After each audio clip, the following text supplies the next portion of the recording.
중에 누구 물어보던데 그 먼저 풀어가지고 몇 개 맞춰야 합격합니까? 이래 샀더라고. 잘 모르겠는데 지금은 그냥 반 맞추는 걸 목표로 하면 됩니다.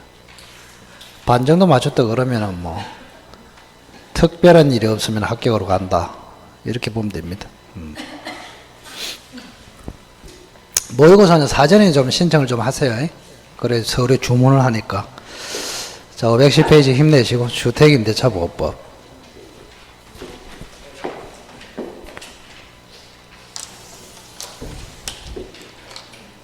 공부를 해보니까 궁금한 게 있는데 체질이 민법이다 싶은 사람이 있습니까?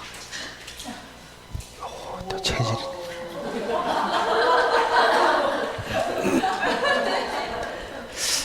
일단 대답으로 봐서는 100% 합격인데 해보니까 제일 뭐랄까 부담스럽고 좀 어렵다. 별로 진척이 없다. 답답하다. 무슨 과목? 공법. 정상적인 생각입니다. 예. 분량도 많고 감당이 잘 안 되고. 그래서 항상 이야기하죠. 민법은 한마디로 이야기하면은 정확성, 개론은 융통성, 공법은 효율성. 효율적으로 양을 줄여야 됩니다. 그대로 양을 계속 가져간다. 나중에 7, 8일 되면 답답합니다. 답답해. 예. 그 사전에 미리미리 조금 줄여나가는 게 굉장히 중요하다. 줄여나가야 돼. 예. 더 용감하게는 그냥 과감하게 한두 개를 포기해도 되고. 그 농지법이라고 맨 뒤에 있죠. 그게 몇 개 나옵니까? 두 문제. 공부할 양이 많아요. 많은데 두 문제밖에 안 나오면 포기해야지. 예. 그리고 개발법하고 정비법은 어느 게 어려워요? 예? 그거 맞다. 나도 해봤다. 옛날에 10년 전에. 정비법은 대가리도 안 봤습니다. 제가.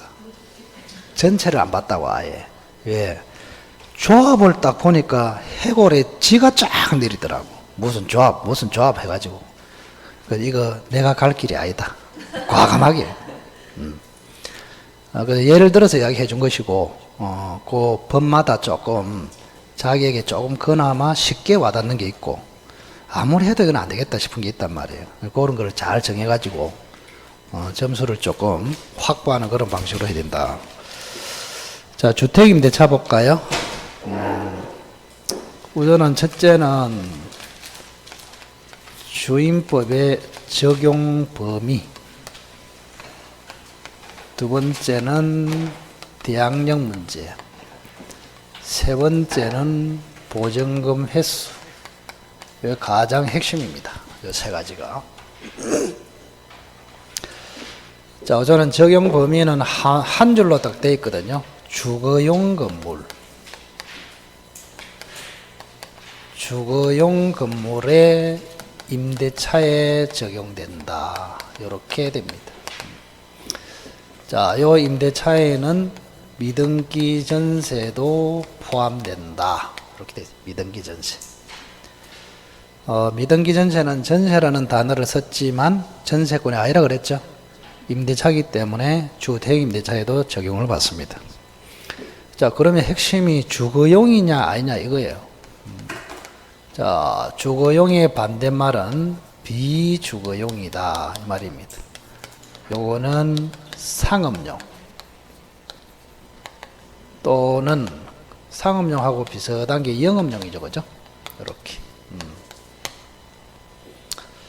자, 주거용이면 주임법에 적용을 받고 비주거용이면 주로 상임법에 적용을 받는다. 이렇게. 그럼 여기서 주거용이냐 아니냐를 판단하는 기준이 뭐냐? 기준. 건축물 관리대장 걸 공부라고 하거든요. 공부. 공부상의 표시만으로 결정하는 것이 아닙니다. 실지 용도에 따라서도 결정이 됩니다. 자, 공부에는 장사를 하려면 근린생활시설 이렇게 되어 있어야 돼요. 근데 실제로 가보니까 걸린 생활로 돼 있는데 살고 있더란 말이에요. 그러면 이 두 개가 기준인데 충돌이 됐을 때는 실지 용도가 우선합니다. 이렇게. 그래서 대장에는 걸린 생활로 돼 있어도 실제로 살고 있다면 주임법에 적용을 받는다. 그렇게. 그 다음 두 번째. 자, 주거용인지 아닌지 판단하는 시기가 있단 말이에요. 시점. 임대차 계약 체결 당시를 기준으로 합니다. 체결 당시. 자, 처음에는 비주거용이었어. 체결 당시에는 비주거용이었다가 그 후에 주거용으로 개조를 했습니다. 주임법에 적용을 받을까요? 자, 체결 당시에는 비주거용, 그 뒤에는 개조를 해가지고 주거용으로 바뀌었다. 적용된다, 안 된다? 안 되죠. 체결 당시를 기준으로 한다고, 이렇게. 이제 하나 더. 그런데 임대인이 승낙을 받아서 개조를 했다면 적용이 됩니다. 이렇게. 요까지. 끝났고, 자, 가장 어려운 대항력을 한번 볼까요? 대항력. 자, 이거 봅시다. 자, 갑이 주인이고, 여기 주택이 있습니다. 을이 임차인입니다. 3월 1일 날 임차인이다. 이런 이야기. 자, 기초를 우선 형성하겠습니다. 자, 을이 열심히 지금 살고 있다가, 주인이 갑다시로 바뀌어버렸네. 4월 1일 날 주인이. 이렇게. 그럼 새 주인이 이제 자기 집이 됐잖아요. 뭐 자기 집이 돼서 집에 가볼 거 아닙니까? 집에 가보니까 덮보잡이 저녁을 먹고 있어. 우선은 갑다시가 네 누구? 어른, 니는 누군데? 이래 된 거예요. 나는 소유자, 나는 임차인. 누가 이길까요? 소유자 이기죠. 자, 그래서 소유자가 나가라 했을 때 못 나가겠다. 이렇게 대항할 수 있느냐? 이런 이야기입니다. 원칙은 대항할 수 있습니까? 없습니까? 없어요. 이렇게. 대항력이 없어. 그래서 항상 권리가 중요하단 말이에요. 자, 을에게는 임차권이 있잖아요. 만약에 을이 전세권자 같으면 무조건 대항할 수 있다고. 자, 임차권은 채권이다, 물권이다. 채권. 채권은 갑한테만 주장할 수 있어. 제3자에게는 대항할 수 없습니다. 그래서 을은 쫓겨납니다. 쫓겨나. 하필 추운 겨울날 쫓겨났다. 그러면 얼어 죽습니다. 얼어 죽어. 주택이기 때문에. 자, 그래서 을을 보호하기 위해서 대항할 수 있도록 해준단 말이야. 자, 대항을 하려면 두 가지 방법이 있습니다. 하나는 뭐 하면 된다? 임차권을 등기하면 됩니다. 자, 등기는 임차인 혼자 산다, 주인하고 같이 한다, 같이. 주인이 협조를 한다, 안 한다? 안 해. 그래서 등기를 가지고는 실효성이 없어요. 주인이 안 해주기 때문에 실효성이 없다고. 자, 그래서 우리 주임법이 들어오면서 등기 대신에 대항요건, 간단하게 대항요건을 갖추면 대항력을 부여합니다. 이렇게. 자, 대항요건은 두 가지죠, 그죠? 입주를 하고, 열쇠를 받고, 뭐 하고, 주민등록을 하고, 이렇게. 자, 이렇게 하면 다음날 0시에, 0시가 몇 시입니까? 12시. 12시에 대항력이 발생합니다. 이렇게. 자, 그러면 대항할 수 있다. 그 말은 요 새로운 주인을 임대인으로 삼을 수 있다. 그런 뜻이에요. 그래서 이제는 새로운 주인이 임대인의 지위를 승계합니다. 요 사람은 상실합니다. 자, 새로운 주인이 보증금 반환 채무를 부담합니다. 요 사람은 보증금 반환 채무를 면제받습니다. 이렇게. 결론적으로 을하고 갑다시 사이에 임대차 관계가 형성된다. 그런 뜻입니다. 아시겠죠? 오케이. 자, 이게 이제 기초입니다. 기초. 그럼 여기서 이제 다양하게 물을 수 있겠죠. 자, 을이 살고 있는 동안에 주인이 바뀌었다. 그리고 임대차가 끝났다. 을은 누구에게 보증금 반환 청구할까요? 또 시작이다. 다시 한번. 을이 열심히 살고 있는 중에 주인이 바뀌었다. 자, 을은 그런 다음에 임대차가 끝났다. 누구에게 보증금 반환을 청구한다? 대항력이 없으면 갑에게, 대항력이 있으면 갑다시에게. 됐죠? 여기 이제 기초입니다. 자, 두 번째 문제. 자, 이제 틀어서 보겠습니다. 자, 갑이라는 사람이 주택을 가지고 있습니다. 자, 요 집에 을이 임차인으로 들어왔습니다. 이렇게. 그리고 점유도 하고 있고 주민등록도 했습니다. 4월 1일 날 했습니다. 언제 대항력이 생깁니까? 4월 2일 0시에 그렇게 됩니다. 자, 그런데 주택에 A라는 은행에서 저당권을 잡았네. 3월 1일 날. 좀 있다가 B라는 은행에서도 저당권을 잡았네. 5월 1일 날. 이렇게. 저당권이 지금 붙어 있습니다. 그래서 여기는 초등학교 수준이고 여기 돼야 대학교 수준이다. 그럼 시험은 뭐가 나온다? 이게 나온다. 이게. 자, 이런 상태에서 갑이라는 사람이 주택을 팔았습니다. 매매. 언제 팔았냐? 5월 1일, 6월 1일 날 이렇게 팔았습니다. 자, 병이라는 사람 앞으로 등기되었습니다. 이렇게. 자, 세주인이죠? 그럼 임차인은 세주인에게 대항할 수 있을까요? 대항할 수 있다면 쫓겨나지 않고 대항할 수 없다면 쫓겨나고 이래 됩니다. 대항할 수 있을까? 일단은 대항력이 있잖아요. 그죠? 대항할 수 있다 없다?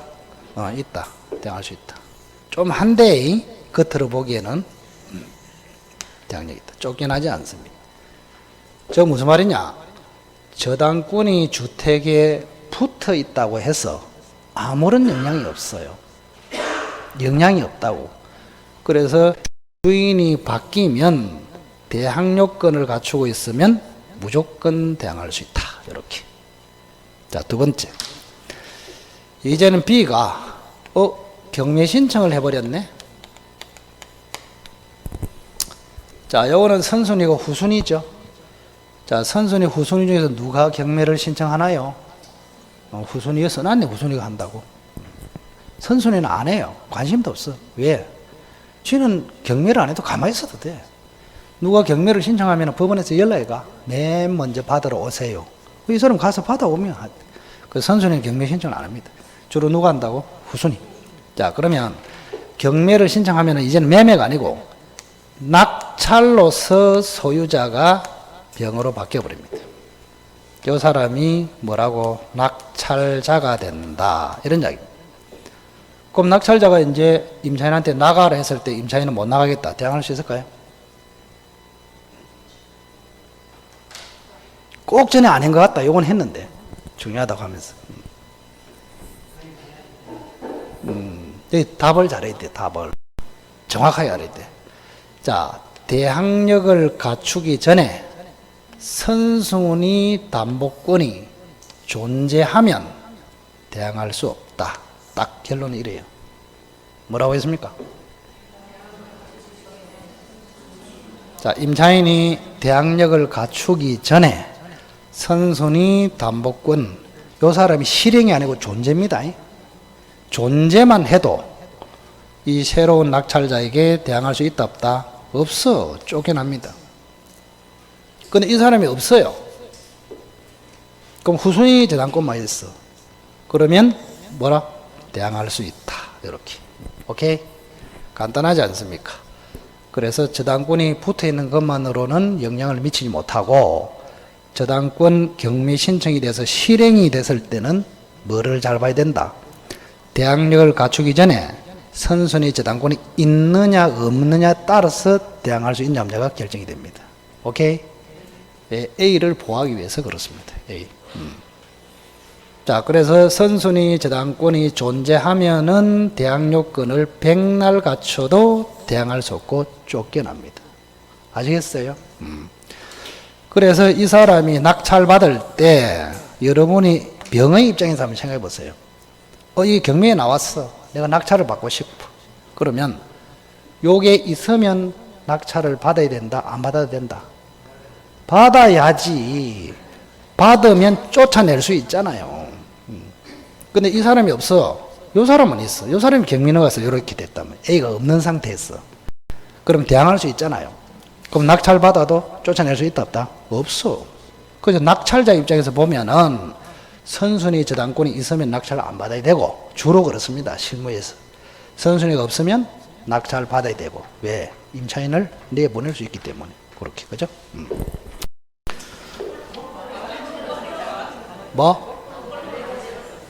뭐라고? 반대로 했다고? 아, 그럼 세려보자. 요게 있으면 대항할 수 없죠. 그럼 쫓아낼 수 있죠. 그때는 낙찰 그러면 받아야 되고, 요게 없으면 쫓아낼 수 없으니까 낙찰 받아도 되고. 우리도 비진이 표시를 할 수도 있잖아.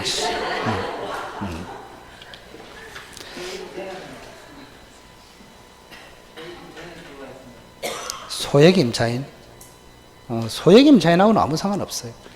대항력은 그 소액 임차인 이런 거 따지는 게 아니고, 대항 요건을 갖췄냐. 소액 임차인 건 나는 우선 변제받을 때 하는 소리고. 그 대항력은 임차인이 그대로 대항해서 살 수 있느냐, 대항을 못해서 쫓겨나느냐, 그런 문제고, 우선 변제는 쫓겨나는 거하고 상관없이 낙찰대금에서 저당권자보다 먼저 받아내느냐, 그런 문제예요. 차원 자체가 다르다고. 예? 돈은 자기 순위에 따라서 얼마든지 받을 수 있지. 그죠? 이게 이제 나가는 거하고 돈을 나간다고 해서 돈까지 못 받는다, 그건 아니에요. 이 사람이 지금 우선 변제권이 확정일자까지 받으면 뭐가 있습니까? 응용을 해볼까, 그러면은, 플러스. 확정일자까지 받았어. 그럼 뭐가 있습니까? 우선 변제권이 있죠? 그럼 A도 우선 변제권, B도 우선 변제권. 그 누군가 경매너가 낙찰이 됐어. 그럼 1순위, 2순위, 3순위. 이게 소액 임차인이면은 일정 범위에서는 최우선 변제. 이게 제일 선순위. 이렇게 되겠죠. 그죠? 자, 그렇게 보시면 되고, 우선 변제 한번 볼까요? 우선 변제. 저쪽에 521페이지 보세요. 우선 변제.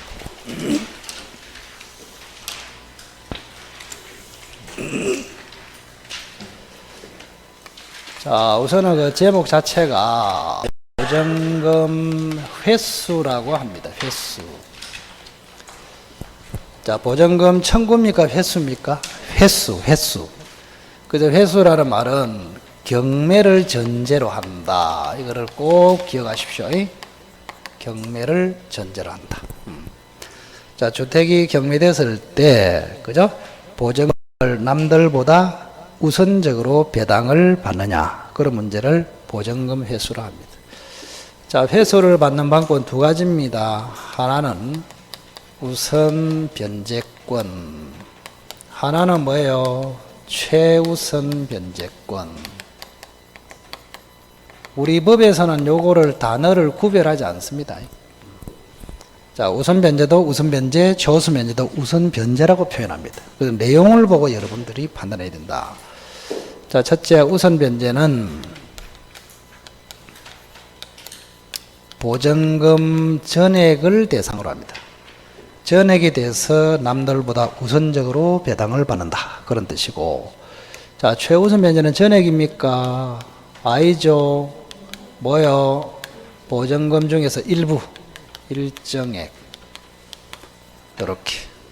그 다음, 우선 변제는 요거는 대항요건, 대항요건 플러스 뭐까지 있어야 된다? 확정일자도 있어야 된다. 확정일자. 근데 최우선 변제는 확정일자 필요 없습니다. 헷갈리지 마시고. 자, 이게 더 훨씬 강력한 권리인데 여기는 확정일자가 필요 없다고. 자, 대신에 대항요건을 언제 갖추냐? 제한이 있습니다. 여기는. 주민등록을 언제까지 해놔야 되느냐 이 말입니다. 정확하게 경매 등기 전까지 이렇게. 자, 주택에 경매가 들어가면은 판사가 경매 개시 결정을 하고 등기소에 촉탁을 합니다. 그럼 등기소에서는 그 주택에 경매 등기를 합니다. 정확하게. 그 등기하기 전에 뭐를 갖춰야 된다고? 주민등록을 갖추고 있어야 된다고. 이렇게. 핵심이 등기입니다. 요거를 제가 경매 등기라고 통합을 해놨지만 정확하게는 경매 신청 등기, 경매 개시 결정 등기 이렇게 합니다. 과거에 6년 전인가요? 경매 신청 전에 해가지고 출제를 오류를 했단 말이에요. 전원 답 처리됐습니다. 그때. 경매 신청 전에가 아니고 경매 신청 등기 전에 이렇게. 그거 때문에 된 사람은 꽤 있습니다. 그거 때문에. 떨어져야 되는데 여기 구제되는 바람에 됐단 말이에요. 자, 그 다음에 세 번째. 자, 이거는 후순위 권리자보다 먼저 배당. 그런 뜻이에요. 요거는 뭐예요? 선순위. 선순위 권리자보다 먼저 배당. 강력한 권리다. 이런 이야기. 강력한 권리.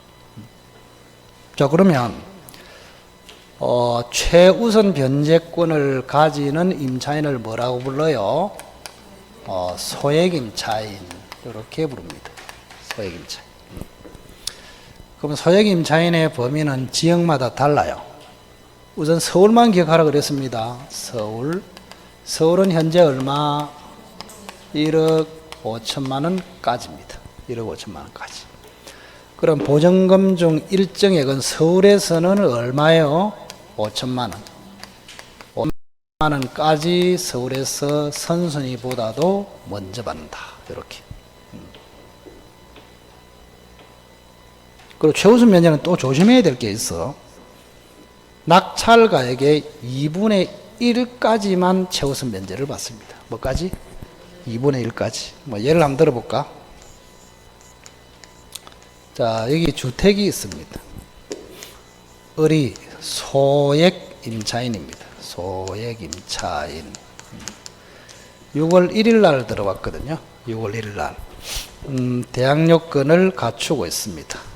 그러면 이 사람은 최우선 변제권이 있다. 이 말입니다. 최우선 변제권. 자, 그런데 이 주택에 지금 A라는 은행에서 저당권을 잡고 있습니다. 5월 1일 날. 이렇게. 그럼 저당권자는 항상 뭐가 있습니까? 우선 변제권이 있습니다. 이렇게. 그럼 이 주택이 경매가 돼서 낙찰이 됐다 칩시다. 낙찰 대금이 있단 말이에요. 이렇게. 그러면 A도 우선 변제권, 요 사람도 만약에 확정 일자까지 갖췄다면은 소액임차인도 뭐가 있다? 우선 변제권이 있습니다. 이렇게 같이. 그럼 여기서 이제 배당 순위를 여러분들이 알아야 된다고. 낙찰대금에서. 자, 우선 변제권끼리는 성립 시기에 따라서 우열이 결정됩니다. 여기 선순위 맞? 선순위, 후순위 이렇게 됩니다. 선순위, 후순위. 자, 그러면 제일 먼저 받아가는 사람이 누구예요? 소액임차인이라 했죠. 서울이라 칩시다. 서울. 자, 서울에서 보증금이 얼마였느냐? 1억이었다 칩시다.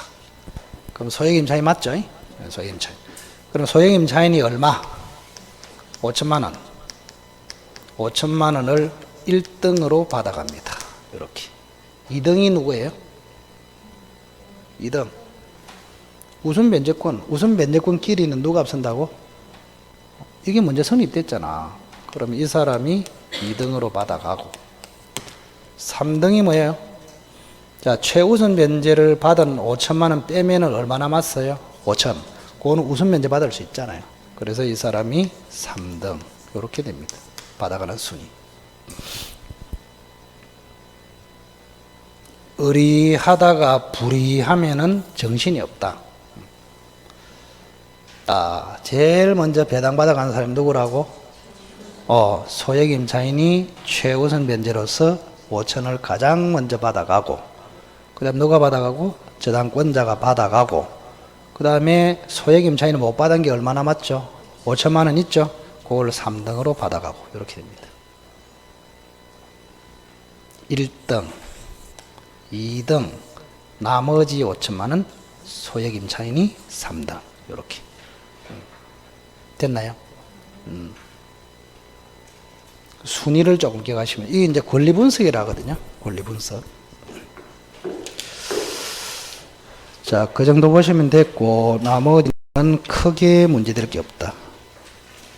우리 기본서는 너무 분량이 많아요. 그렇죠, 그죠? 분량 많은 게 체질입니까? 아닙니까? 아니다.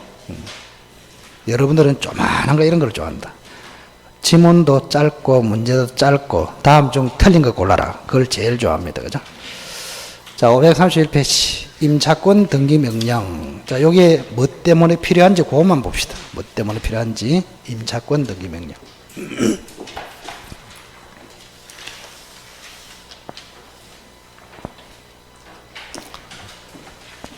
자, 우선은 집이 주인이다. 취지만 알고 있으면 돼요. 여기 주택이 있습니다. 주택 서울에 있어요. 서울에. 어른 지금 임차인입니다. 이렇게. 보증금이 3천만 원 넘어갔습니다. 서울에서 보증금이 3천만 원이면 이 주택이 어떨까? 이런 느낌을 한번 가져봐라. 네? 서울에서 보증금이 3천이다. 네? 다락방?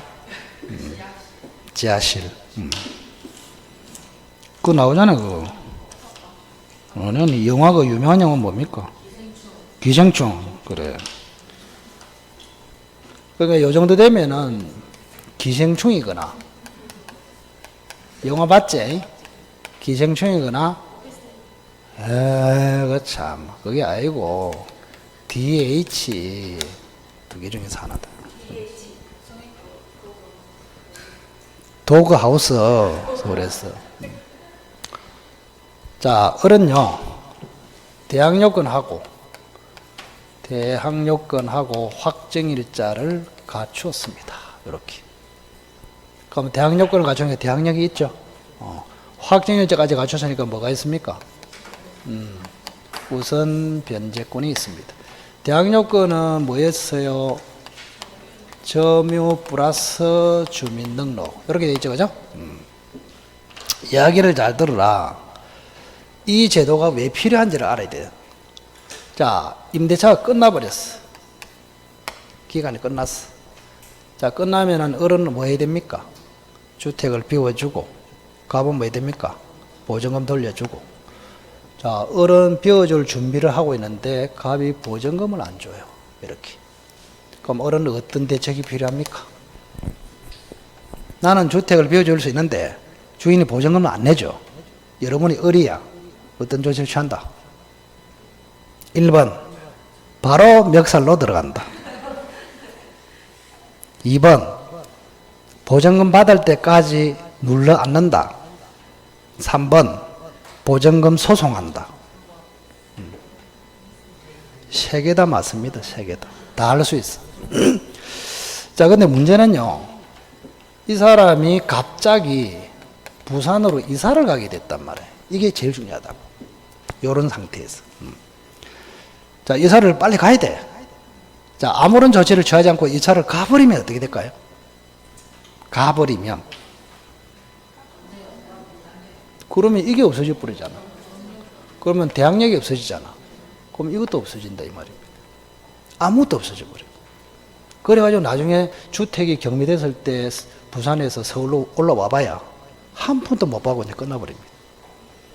자, 이사는 가야 되고 대항력과 우선 변제권은 그대로 유지하고 싶고 하는 방법이 뭐다? 저주택에 임차인 이름으로 등기를 해놓고 떠나면 됩니다. 뭐 해놓고? 근데 주인이 협조를 해야 등기를 하잖아요. 그죠? 그 주인이 협조한다, 안 한다? 안 해. 안 하기 때문에 이 제도가 들어왔단 말이야. 그래서 법원에다가 법원의 힘을 빌려서 임차인 혼자서 등기할 수 있습니다. 이렇게. 그럼 첫째는 뭐냐? 임차권 등기 명령을 해달라고 신청을 합니다. 신청을 하면은 명령이라는 재판을 해줍니다. 재판을 하면서 판사가 뭡니까? 등기하라고 등기소에 촉탁을 합니다. 그러면 임차인 이름으로 임차권 등기가 됩니다. 이렇게 3단계가 딱 있습니다. 자, 첫째는 뭐 한다고? 신청. 두 번째는 신청을 받아서 판사가 재판합니다. 재판하면서 등기하라고 촉탁합니다. 촉탁 받아가지고 등기소에서 등기를 합니다. 등기를 해놓고 떠나더라도 대항력과 우선변제권은 그대로 유지됩니다. 아시겠죠? 자, 이거를 무슨 제도로 한다고? 임차권 등기 명령제도. 그러면 신청을 할 때는 뭔가를 증명을 해야 될 거 아닙니까? 두 가지를 증명해야 돼. 임대차가 끝났는데도 저놈이 보증금을 돌려주지 않습니다. 이거를 제출을 해야 된다. 이렇게. 이걸 소명한다. 이렇게 하거든요. 자, 임대차가 끝났음에도 보증금을 돌려주지 않습니다. 이걸 증명을 해야 명령이 나옵니다. 이렇게. 근데 잘해줍니다. 법원에서. 왜? 임차인 보호를 위해서. 그럼 여기 이제 하나가 이제 여러분들이 조금 알아야 돼요. 하나만 해. 잘 참아라. 여러분들의 정서 안정을 위해서 요거만 하고 마칠게. 눈빛 보니까 더 해가 될 일도 아니다, 지금.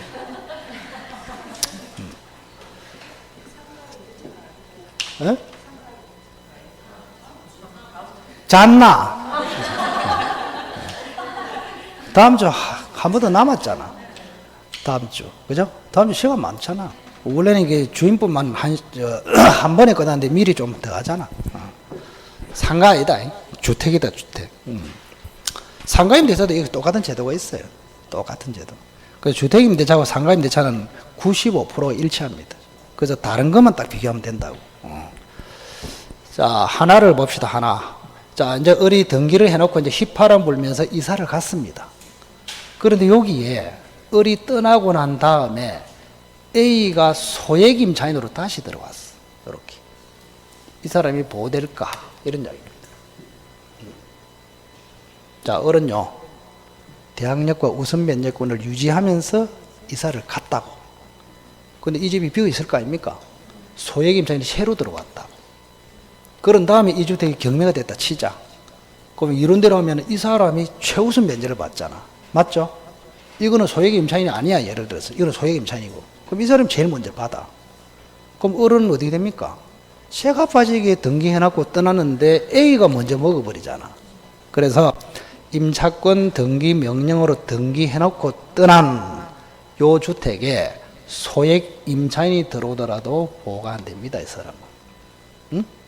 임차권 등기의 실효성을 보장하기 위해서 등기해놓고 떠난 요 주택에 소액임차인이 들어오더라도 최우선 변제권을 준다, 안 준다? 안 준다. 그거 하나 기억하십시오. 할 것도 별로 없다, 할 것도. 자, 이 정도 하십시다. 이 정도 하고, 이번 토요일 날 어쨌든, 아까 잘못 이야기했습니다. 5시가 아니고 5시 반이다. 쉬는 시간에 고민을 딱 해보니까 5시까지 하면은 조금 무리다. 이런 생각이 듭니다. 5시 반은 넘기지 않겠습니다. 됐습니까? 하여간 그날 오면 확실히 정리를 할 테니까 어쨌든 사전에 여러분들이 한번 쫙 풀어보고 오시기 바랍니다. 됐죠? 자, 고생 많았습니다. 수고하셨습니다.